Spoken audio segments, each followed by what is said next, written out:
Les vraies voix Sud Radio, 17h-19h, Jean-Marie Bordry. Les vraies voix Sud Radio avec Philippe Deveul, l'avocat, la journaliste Alaou Kili, le restaurateur et entrepreneur Julien Leclerc. Je le disais tout de suite, direction la Martinique où l'épidémie de coronavirus fait des ravages, flambe littéralement et où l'île a été reconfinée. Bonsoir à vous, Papagaï. Oui, allô, bonsoir. Et bienvenue à vous sur Sud Radio. Vous êtes praticien hospitalier, directeur du SAMU au CHU de la Martinique. Vous êtes confiné depuis hier. Situation d'urgence dans les hôpitaux martiniquais ? Oui, enfin, le préfet a pris la mesure que tous attendaient, c'est le confinement pour baisser la pression dans le CHU de Martinique et dans les hôpitaux de Martinique. Oui. Puisque on est le département des territoires qui a le plus fort taux d'incidence. On est à 1000 cas pour 100 000 habitants. C'est énorme, effectivement. Et le confinement va être la mesure qui va baisser progressivement, ce ne sera pas tout de suite, mais progressivement la tension extrême au niveau du CHU.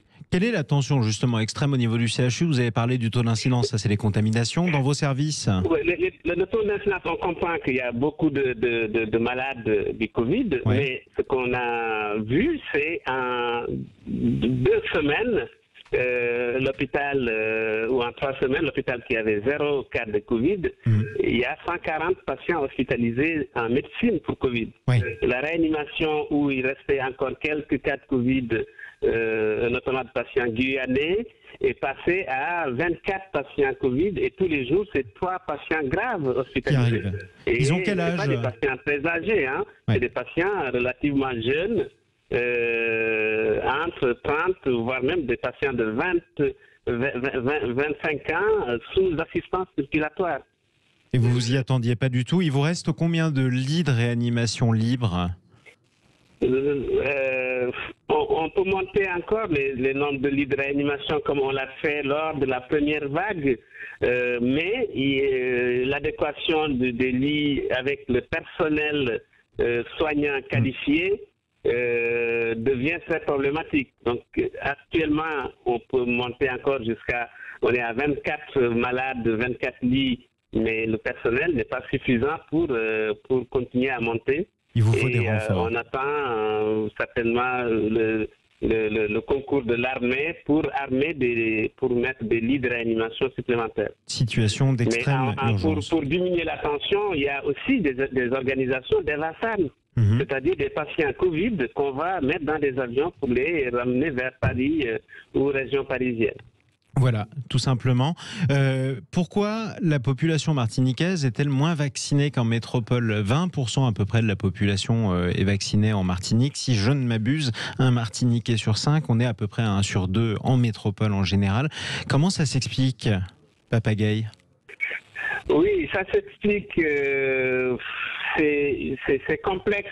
C'est pas un seul facteur. C'est plus profond que ça, la croyance, c'est-à-dire la croyance que le virus n'existe pas, que le vaccin n'est pas efficace, que tout ça a été fait en très peu de temps avec des conséquences qu'on ne sait pas, qu'on nous cache des choses. Ça, c'est des croyances qui sont ancrées et on voit, c'est pas que la Martinique, la Guadeloupe, la Réunion ou dans d'autres départements, c'est le cas.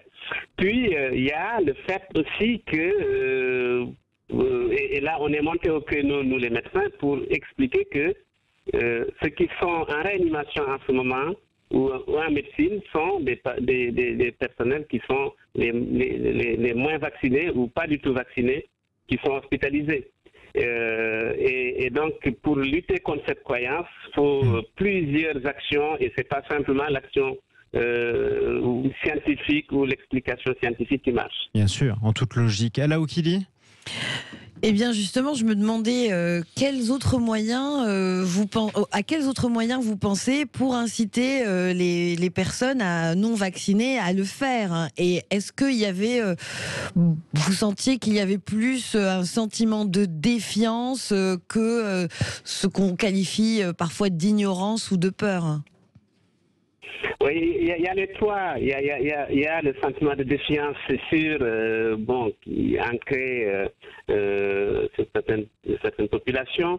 Il y a le sentiment d'ignorance ou de méconnaissance, ou le sentiment aussi de faire plus confiance aux réseaux sociaux, à toute cette propagande médiatique anti-vax. Et puis, et même ça, c'est pas que le niveau de connaissance ou le niveau scolaire. On voit en France même des grands politiciens anti-vax.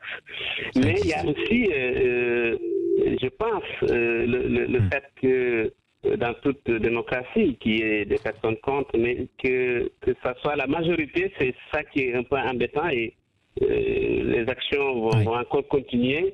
Mais ce sera par la pédagogie et peut-être aussi... Et pas par la punition, en tout cas. Oui, non, pas... Et puis, il y a bien sûr des actions qui sont coercitives. Le fait de rendre obligatoire pour les soignants, là, il n'y aura pas de débat que ça va certainement... C'est le cas d'ailleurs, en un mot d'ailleurs, Papagaï, c'est le cas dans votre CHU? Comment? Aujourd'hui, vous avez beaucoup de soignants qui ne sont pas encore vaccinés. Vous discutez avec eux, comment ça se passe? Oui, ici dans l'hôpital, on a des chiffres qui montrent que 95% des médecins sont vaccinés, contre moins de 20% des personnels paramédicaux et administratifs et autres. Donc c'est pareil qu'en métropole. Cette dichotomie-là est liée effectivement à cette compréhension. Mais le fait que des malades témoignent aussi, c'est pour moi un aspect important. Et je viens de réguler un patient Covid qui me dit dès qu'il s'en sort, il va aller se faire vacciner et vacciner sa famille. Quand il aura le droit d'ailleurs, parce que là pour l'instant il sera immunisé quand même. En tout cas, merci beaucoup, bon courage surtout à vous Papagaï, et à tous vos confrères praticiens hospitaliers en Martinique, où la situation est très difficile face à la flambée du coronavirus. Ça nous rappelle des mauvais souvenirs en métropole. On a été concernés il n'y a quand même pas si longtemps que ça, quand c'était difficile. Merci à vous Papagaï, praticien hospitalier, directeur du SAMU au CHU de Martinique.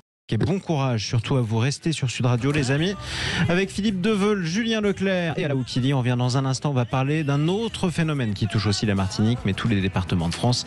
C'est la violence. Est-ce que vous constatez son augmentation depuis 6 mois? À tout de suite.